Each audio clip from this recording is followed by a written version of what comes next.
Karbala, the chain of events. His goal was to foil the plan that Muawiyah had expertly developed for his son, Yazid, which was to establish a permanent Bani Umayyah rulership over the Muslim Ummah, even by sacrificing the Islamic principles, but doing it in the name of Islam. Brilliantly, Imam Hussein succeeded in foiling this plan, and he exposed the disreputable nature of Bani Umayyah, though this was at the expense of his life. Who was Muawiyah? Muawiyah was son of Abu Sufyan, a leader of Bani Umayyah clan, which was one of the clans of Quraysh tribes. Muawiyah grew up in a family known to be cunning, worldly, materialistic, and power-hungry. Muawiyah became Muslim only when Prophet Muhammad triumphed over Makkah. Those who became Muslim in this manner were called tulaka, a term scornfully used for the disbelievers who became Muslims to save their lives. Muawiyah, his father Abu Sufyan, his mother Hind, and his brother Yazid, son of Abu Sufyan, were all tulaka. Muawiyah never forgot the stigma for the rest of his life. He could never shake it from his mind, thus a feeling of malicious vengeance always existed in his heart.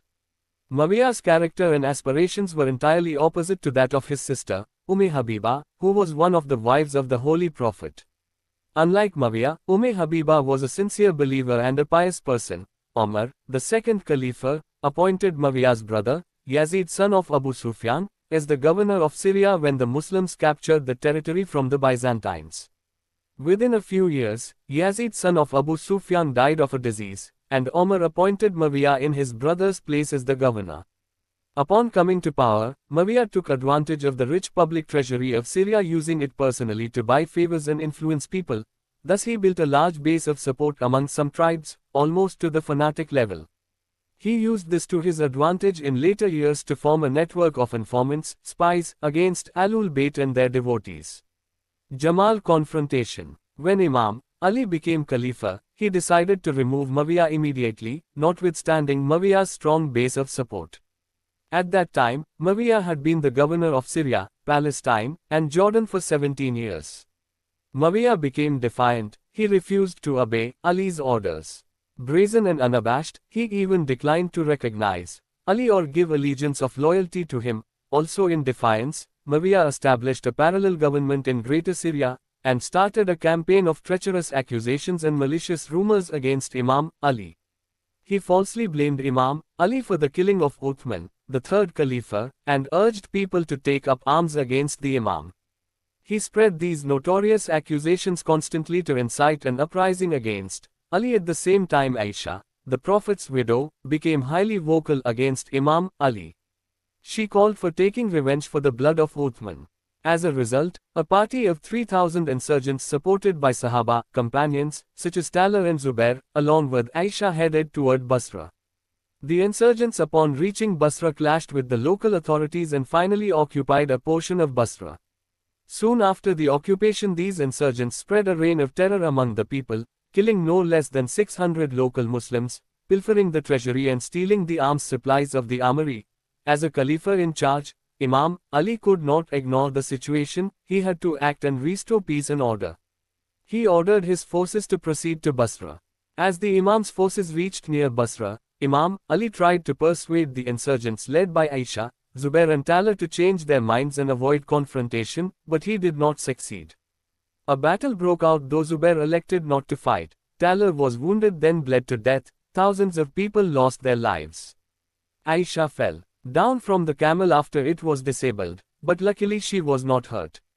Imam Ali asked Muhammad ibn Abu Bakr, Aisha's brother, to take Aisha to Basra for a few days, and from there to escort her to Medina with full honor and dignity.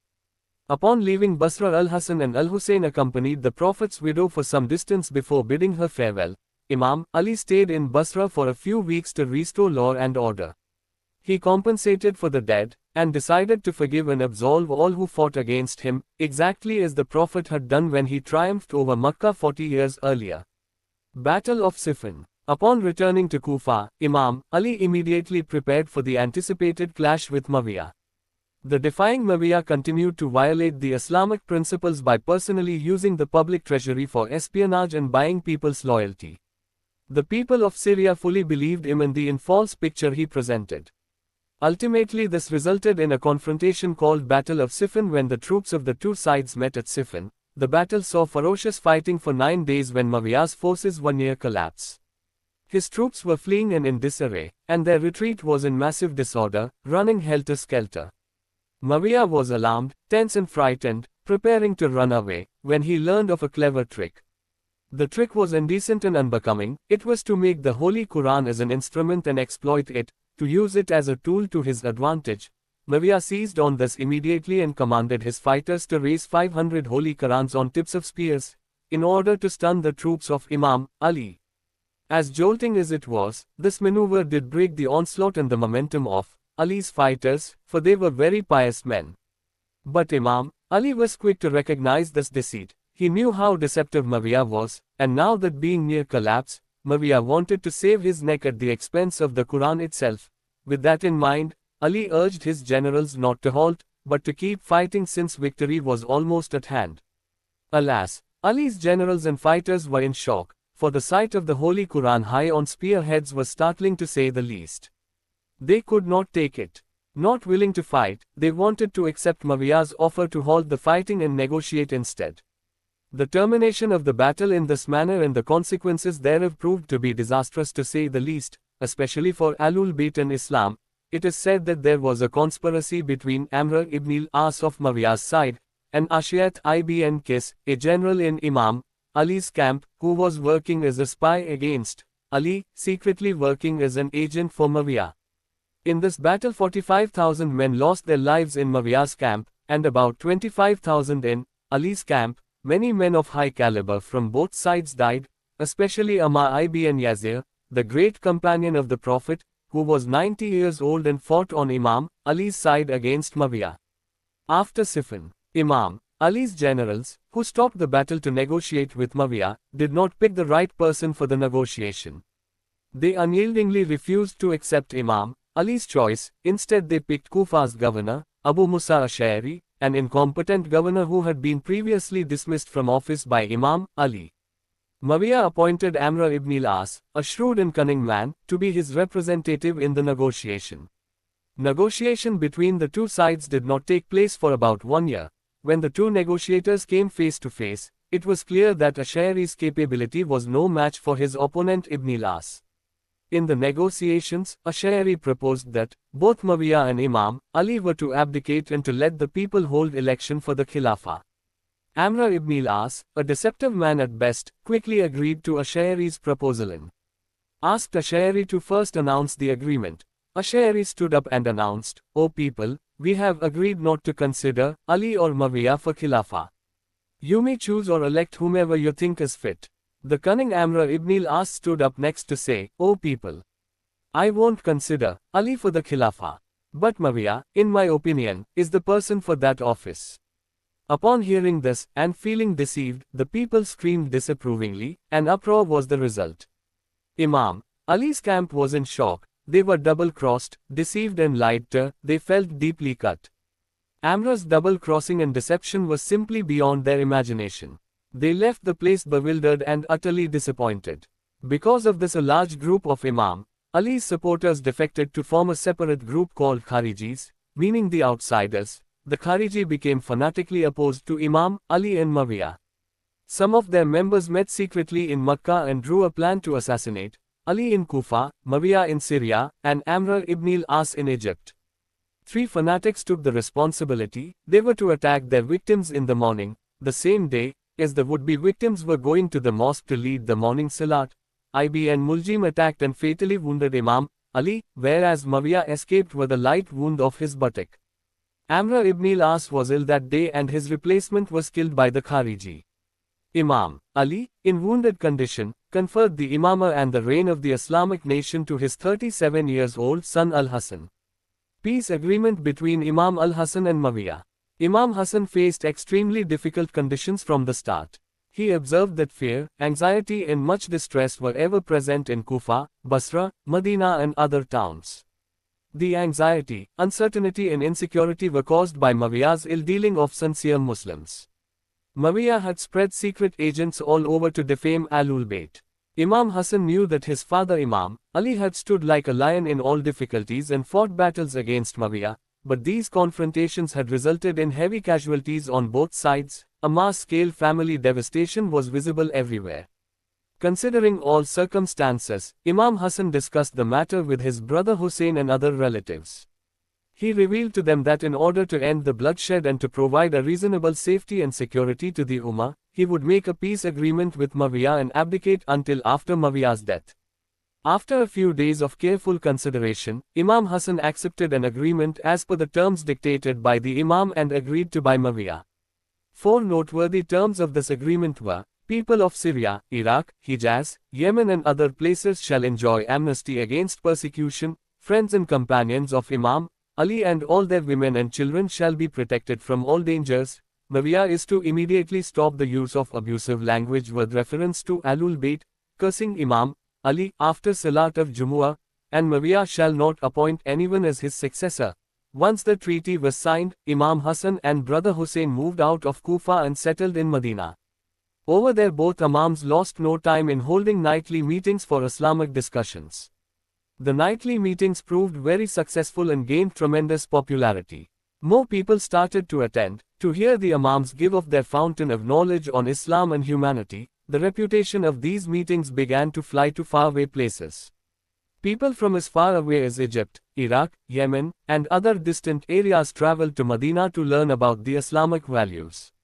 As years passed, the knowledge thus given started to bear fruits. The number of Islamic scholars multiplied and increased considerably. In the meantime, Muawiyah unabashedly elected to disregard the terms of his treaty with Imam al-Hassan.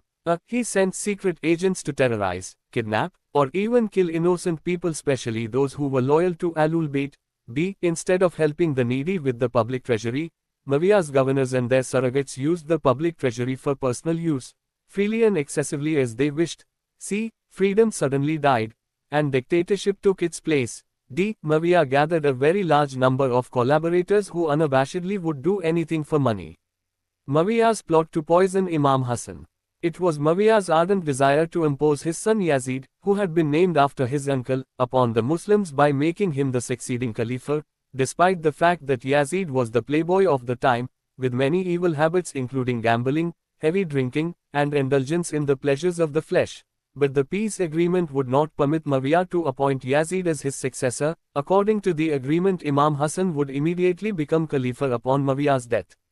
Therefore, it was obvious to Muawiyah that, if al-Hassan did not outlive him, Muawiyah could do as he pleased. Thus Muawiyah planned to kill Imam al-Hassan in order to pave the way for his son Yazid to be his successor. Muawiyah sent one of his agents to contact Imam al-Hassan's wife Joda, who was the daughter of al-Ashiyat, once a secret agent for Muawiyah against Imam Ali in the Battle of Siffin. Joda was asked a small favor, i.e., to put a little poison in al-Hassan's food, and in return Muawiyah would give her a large sum of money and also make her wife of his son Yazid. She found the offer too attractive to ignore, and foolishly agreed to accept it. A few days later, she mixed poison in honey and gave it to the Imam. As soon as the Imam took the poisoned honey, he became seriously ill. Sensing that his death was imminent, the Imam designated his brother al-Hussein to be the third Imam. Although Imam al-Hassan knew he was poisoned, he did not reveal that to anyone but to his brother al-Hussein. One thing al-Hassan had wished was to have his burial by the side of his grandfather, Prophet Muhammad. Imam Hussein made all the arrangements to fulfill that wish, but Muawiyah's governor over Medina did not let that happen and used military force to stop it. Imam al-Hassan was 47 years old when he died of poisoning. Medina was never the same without Imam Hassan. Everyone missed him dearly. People at first did not believe Muawiyah poisoned Imam al-Hassan, but soon found out the truth. When Hussein was designated as the third Imam, he was 46 years old. Imam Hussein carried on with his mission of teaching Islam as before. A large number of people kept coming to see him and to learn from him. This process continued for several years when people began to hear an ugly rumor that Muawiyah wanted his son, Yazid, to succeed him. Muawiyah designates Yazid as successor. Muawiyah began a campaign to introduce monarchy into the structure of Islam. To have monarchy, by force or otherwise, is alien to Islam, an innovation in religion, simply not acceptable. Everyone knew that, for Islam does not subscribe to any form of royalty through inheritance or monarchy. In Islam it is supposed to be shura, Nevertheless, Muawiyah sent his agents to the prominent members of the communities to obtain allegiance of loyalty to his son Yazid. But Yazid was evil, of the drinking type, incompetent, contemptible, and a pleasure-seeking person. People knew that. So the people protested vigorously.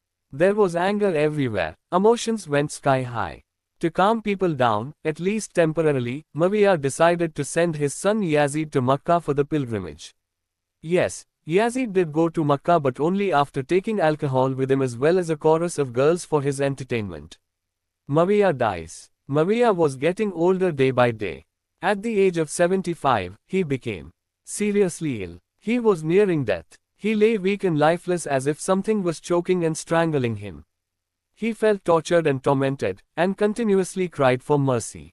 He was in terrible pain. He wanted to die, but death would not come close to him. His conscience tormented him for the calamities that he brought upon the Islamic Ummah, especially Ahlul Bayt. Muawiyah suffered in agony for many days. His suffering continued until he breathed his last. At the time of his death, the 30-year-old Yazid was nowhere near him. He had gone for fun on a hunting trip. Please note that Muawiyah's brother was by the name of Yazid, and he had named his son after his brother. Yazid becomes ruler. Upon Muawiyah's death, Yazid, 30 years old, managed to impose himself on the people and become the Khalifa. At first people refused to accept him as a representative of the Prophet and Islamic Ummah, but Yazid approached people in mosques for their favors. Like his father Muawiyah, Yazid used all possible means like bribery, coercion, pressure, threats, and force to receive the people's acceptance of him as the legitimate ruler. Many people were worried, threats to their lives and livelihood was too menacing, so they grudgingly and reluctantly gave in. But Imam Hussein and his family, who practiced Islam in its true sense, did not give in. As the true representative of Prophet Muhammad, Al-Hussein flatly refused accepting Yazid either as a Khalifa or a leader of Islam. Despite Yazid's intimidating military power, the Imam stood firm in his resolve and chose to challenge Bani Umayyah's authorities. Yazid commissioned Walid ibn Utbah, his governor over Medina, to ask for Imam Hussein's allegiance of loyalty, or else upon refusal, his head. Walid invited Al-Hussein to a meeting for the purpose. Imam Hussein did not give his word at the meeting and decided to leave Medina along with his family to proceed to Makkah. When Al-Hussein reached Makkah, he received 12,000 letters from Kufa urging him to go to Kufa to be their leader and be the Khalifa. Imam sent an emissary, his cousin Muslim ibn Aqil, to Kufa to ascertain first-hand information about the situation in Iraq. In the meantime, Yazid spread a network of informants and secret agents in Makkah to assassinate the Imam during pilgrimage. Imam learned about the spies and carefully evaluated the situation in Makkah. Imam Hussein knew that Yazid, son of Muawiyah, had no regard for Islamic values and teachings, that he would do anything to enforce his tyrannical rule. Imam Hussein also knew that giving allegiance of loyalty to an impostor like Yazid would certainly place Islam at great jeopardy. Therefore he decided to leave Makkah for Kufa to prepare for a confrontation with Yazid and his forces. Many friends and relatives urged Imam Hussein not to go to Kufa, but he insisted on going. Imam Hussein, along with family, friends, and companions, began the journey toward Kufa, 1,100 miles, in a long caravan in the blistering heat of summer. On the way to Karbala. During the early phase of the journey, the caravan met Al-Farazdak, a famous poet, at a place called Al-Sifa. Al-Farazdak advised the Imam not to go to Kufa because though people's hearts were with him, Imam, their swords would be against him. But the Imam continued with the journey, and he received the first letter from his emissary Muslim ibn Aqil with good news. The letter indicated that the people were more than ready to welcome the Imam in Kufa and were looking forward to his leadership. Imam Hussein decided to send another emissary to Kufa with a message. The caravan kept proceeding toward Kufa. Many days passed, but the Imam did not receive any more responses from Muslim ibn Aqil. In Kufa, Muslim bin Aqil, with the help of Mukhtar al-Thaqafi and Hani ibn Urwa, continued to hold secret meetings with the supporters of the Imam. Within a short time the gathering started to gain momentum. Yazid, through his spies and informants, learned about Muslim successors in Kufa. He appointed the tyrant Ubaidullah ibn Ziyad to replace Al-Numan ibn al-Bashir as governor of Kufa. Meanwhile, as Al-Hussein's caravan got closer to its destination, Kufa, coming to a place called Zubala, Imam Hussein unexpectedly received shocking news. The shocking news was about Muslim ibn Aqil and the person who provided him shelter, Hanis ibn Urwa, both of whom were arrested and beheaded by the governor ibn Ziyad. Mukhtar was also arrested and imprisoned and tortured by ibn Ziyad. Imam Hussein gathered his companions and disclosed to them about the bad news, and said, "Our Shia have deserted us, those of you who prefer to leave us may do so freely and without guilt."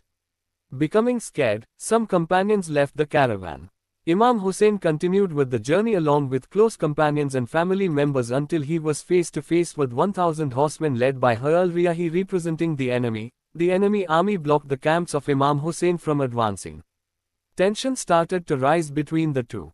The Imam addressed the enemy explaining to them his motives for going to Kufa, that it was in response to the invitation of the people. He even showed them a bag full of letters he received from Kufa. Har said that he and his men were not the writers of those letters.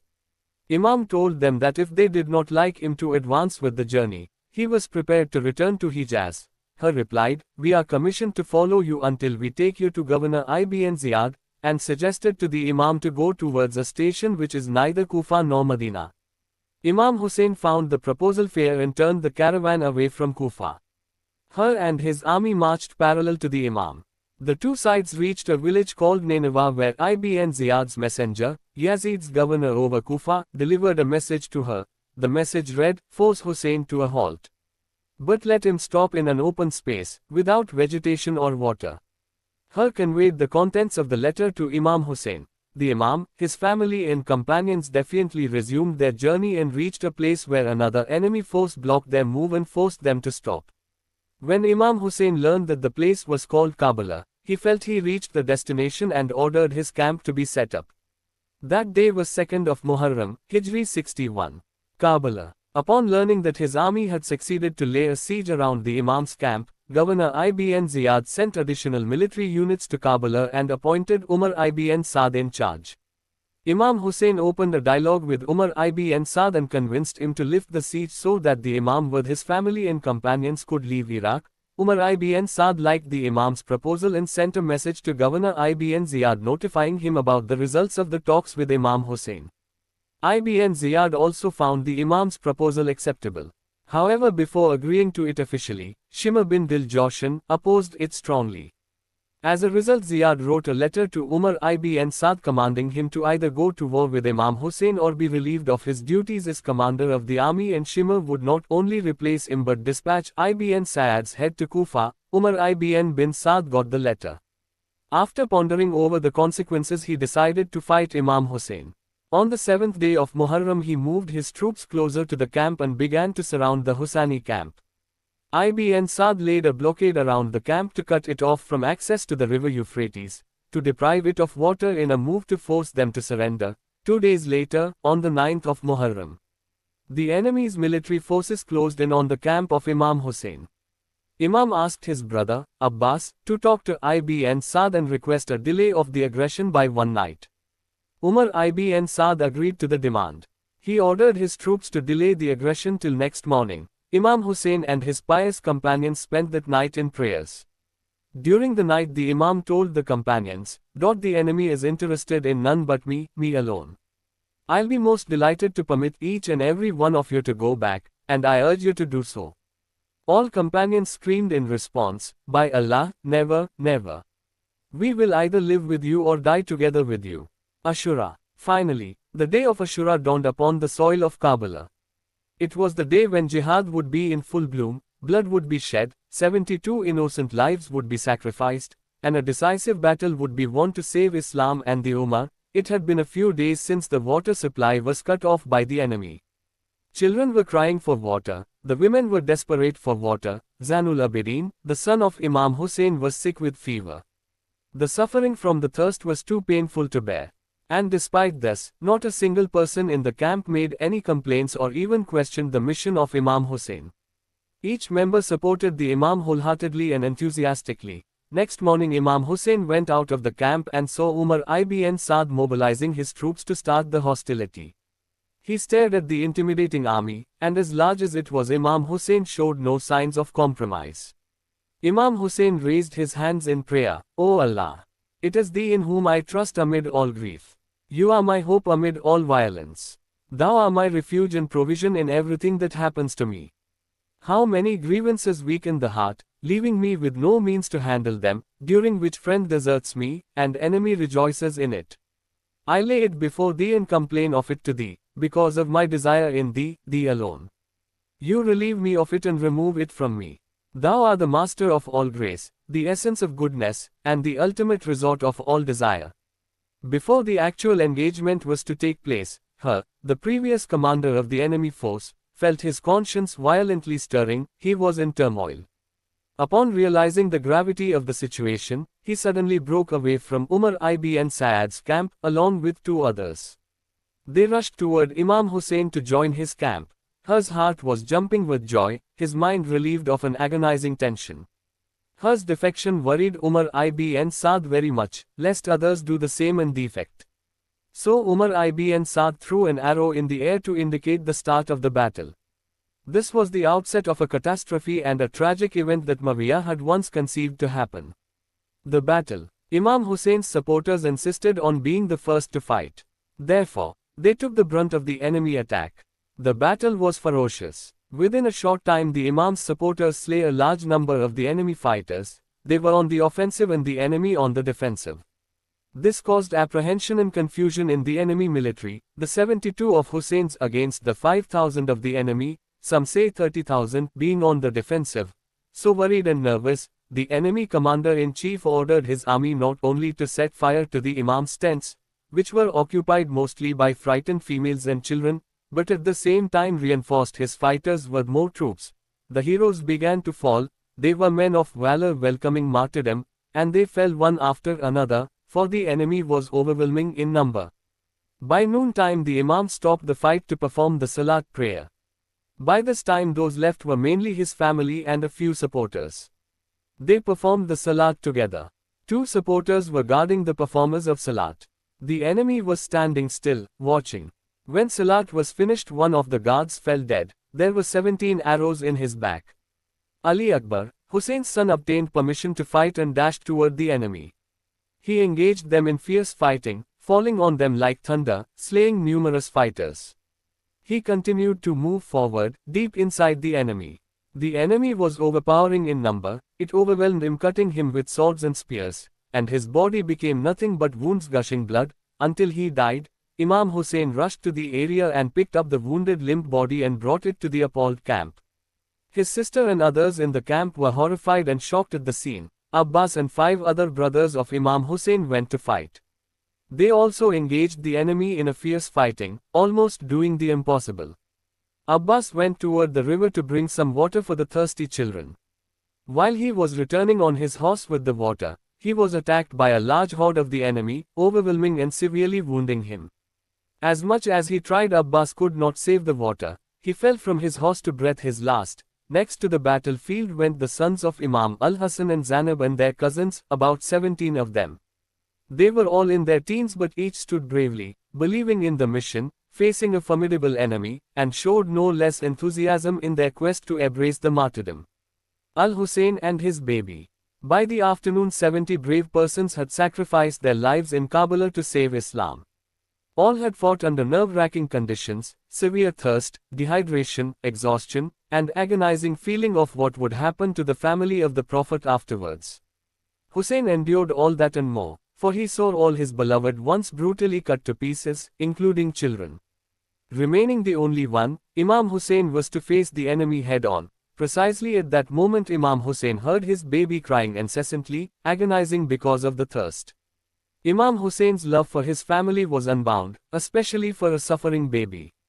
He held the 6-month-old baby, his youngest son, Ali Asghar, in his arms, and appealed to the enemy fighters for some water for the baby. Imam wanted to awaken their conscience and stir their human feelings, but the stone-hearted enemy, instead of giving water, zoomed an arrow toward the agonizing baby and killed him instantly. Imam Hussein was shocked. He felt an unbearable wave of pain. The sight of the limp baby in his arms was agonizingly painful. He filled his palm with the blood of the baby, and threw it upwards toward the sky, complaining to Allah, O my Lord! My consolation is the fact that thou in thine majesty are witnessing what I am going through.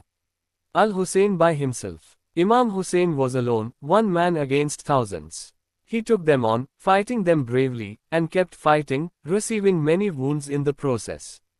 Thousands of enemy fighters were surrounding him but none dared to move toward him. The silence was broken when Shimr screamed for an attack, and then screamed again, threatening, and in response they attacked collectively, and one sword fell on Imam Hussein's left wrist and deeply cut his left hand. The blood gushed like a fountain. Another sword was soon to follow and it hit his upper back. Imam Hussein felt numb as he fell to the ground, bleeding profusely. He was near the point of shock, even though staggering he tried to stand by leaning on his sword. Then he received the fatal blow. It was at this point that Shimr, whose mother was a disbeliever, came forward and severed Imam Hussein's noble head from the body, the noble head kissed often by the Prophet. Shimr and others had the audacity to carry it on the tip of a spear to Yazid, 600 miles away. Umar ibn Saad ordered the horsemen to trample upon the supine bodies of Imam Hussein and all others killed, to disfigure them even further, as if the wounds, the bloodied bodies, and the headless forms were not enough. For 3 days the exposed bodies of the martyrs were left lying in the desert of Karbala. Afterwards, the people of the tribe of Bani Asad, who were not far away from the battlefield, helped bury them. Umar ibn Saad and his forces, representing Bani Umayya, took the women and children as prisoners in shackles, put them on camels, and proceeded in a caravan from Karbala to Kufa. At the forefront of the procession were the heads of Imam Hussein and his followers on the tip of spears. The scene was both grotesque and pathetic. This was the leftover of the beloved family of Prophet Muhammad, in such a deplorable unimaginable condition, all caused by people who called themselves Muslims. Lessons from the tragedy of Karbala. Karbala is the cruelest tragedy humanity has ever seen. Yet, the startling, though appalling, events in Karbala proved like a powerful volcano that shook the very foundation of Muslims. It stirred their consciousness, ignorant or learned alike. For sincere Muslims, Karbala turned into a triumph. The tragic event became the very beacon of light to always remind Muslims to practice Islam honestly and sincerely, to do what is right irrespective of consequences, and fear no one except Allah. On the other hand, Yazid never achieved what he and his father had planned to achieve, for within 3 years, Allah's wrath fell upon him, causing him to die at the age of 33 years. And within a few decades the rule of Bani Umayya crumbled and came to an end. The tragedy of Karbala taught humanity a lesson that standing for the truth and fighting unto death for it is more honorable and valuable than submitting to the wrongful, especially when the survival of Islam is at stake.